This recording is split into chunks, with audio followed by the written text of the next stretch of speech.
আচ্ছা, কুরবানির ঈদ কি শুধুমাত্র একটা ধর্মীয় উৎসব? না, আমি আপনাদের জাস্ট তথ্যগুলো দেই, আপনারা শুনলে একদম অবাক হয়ে যাবেন, মাথা নষ্ট করার মতো।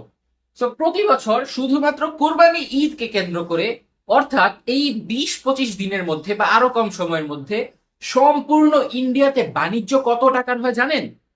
1 ট্রিলিয়ন রুপির। অর্থাৎ বাংলা টাকায় প্রায় 1,26,759 লক্ষ কোটি টাকার বাণিজ্য হয় ইন্ডিয়াতে জাস্ট এই কয়েকদিনে।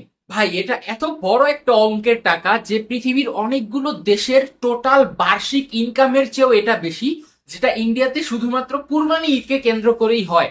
এটা কুরবানির পশু, জামা কেনা, পশুর খাবার এসব মিলিয়ে জাস্ট এই কুরবানি সিজনটাতে।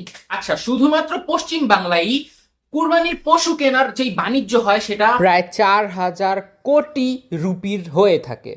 গরুর মাংস রপ্তানির দিক থেকে গত বছর ইন্ডিয়া পুরো পৃথিবীতে তৃতীয় অবস্থানে ছিল, ব্রাজিল এবং অস্ট্রেলিয়ার পর। তো বিশাল পরিমাণে গরুর মাংস বাইরের দেশে রপ্তানি করা হয় ইন্ডিয়া থেকে, এন্ড সেখানেই গরু কুরবানি নিষিদ্ধ করার তারা একটা নোটিশ জারি করলো। সো হিপোক্রিসিটা জাস্ট দেখেন। এই বিফ এক্সপোর্ট করে কারা? যাদের বড় বড় কারখানা আছে, বড় বড় কসাইখানা আছে, বড় বড় মেশিন আছে। সো মানে যারা অনেক বড় পজিশনে আছে, এন্ড তারাই এই বিফ এক্সপোর্টের টাকা দিয়ে বিজেপি সরকারকে চাঁদা দিয়ে থাকে। পশ্চিমবঙ্গের এই নোটিশ অনুযায়ী 14 বছরের কম কোনো গরু বা মহিষ জবাই করা যাবে না।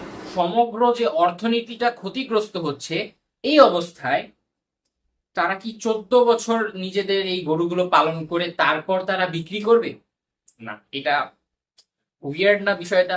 আচ্ছা, সো আবার জবাই করার সময় তাদের বিভিন্ন সার্টিফিকেটও নাকি দেখাতে হবে। লাইক কত ঝামেলাপূর্ণ একটা পরিবেশ। রাজনৈতিক, অর্থনৈতিক এবং সামাজিক সব দিক থেকে একটা বড় সড় রকমের সংকট চলছে পশ্চিম বাংলায়।